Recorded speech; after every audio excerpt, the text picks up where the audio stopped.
Home Sweet Home by Carolyn Pitcher and Jenny Arthur. Under the hedge was a big green bucket with holes in the sides and water in the bottom. In the bucket lived a frog. One sunny day, Frog was keeping nice and cool and damp in his shady bucket. Then suddenly the bucket moved. Frog saw a large hand holding the handle, and a big voice boomed, "This old thing will have to go." "And so will I," croaked Frog, and off he hopped to find a new home. It was a bad day to look for a new home. The sun was shining and Frog felt hot. He leaped into the rainwater barrel, but it was empty. Oh! He hopped toward a flower pot, but somebody already lived there. "No frogs allowed here," squeaked the mouse. "You're too damp." Frog hopped under a pile of leaves, but somebody already lived there too. "No croakers in my house," grumbled Turtle. "You'll keep me awake." Frog saw a cool, damp hole under a tree and looked in. A little face with bright eyes and a pink nose and long whiskers popped up. "No room in here," said Rabbit, wiggling her nose. "There are 10 of us already." Frog hopped over to the big drainage pipe.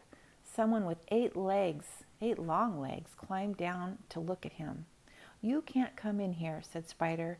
"You'll make a mess of my perfect web." Frog hopped away gloomily. Nobody seemed to want him. Oh. "Perhaps I'll find a home in here," he said, as he jumps up a step, hopped through a doorway and into a kitchen. Plop! He dived into a dish tub, which he did not like the bubbles. Splash! He hopped into the water jug, but he didn't like the ice cubes. Frog gazed into the washing machine. His eyes popped. Watched the water whiz around and around. "I don't want to be that clean," said the frog. Ooh. Frog hopped upstairs and into the bathroom. "Ooh, lots of places in here," he croaked. He leaped into the sink, but there was no water in it. Then Frog heard running water.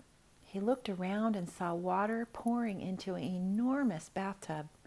He hopped. "Ouch! Too hot for me," he croaked.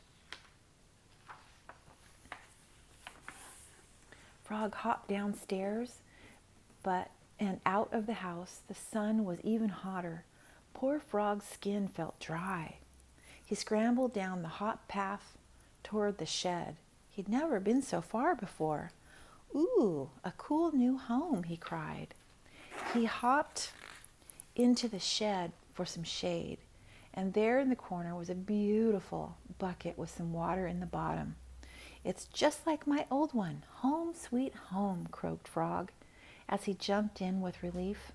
The water felt nice and cool on his skin. Frog was so tired from all his hopping and searching that he fell fast asleep. But soon he woke up when the bucket began to shake. "Oh no, not again. I don't want to go anywhere," he croaked. "I've only just moved in." Frog slurped from side to side as the bucket swung through the air. Then it stopped. He scrambled up to the edge to peep over. "Oh, what a very big boots," he croaked. Frog and the water hurtled out of the bucket. "It must be a dream. I am a flying frog," he croaked as he flew through the air.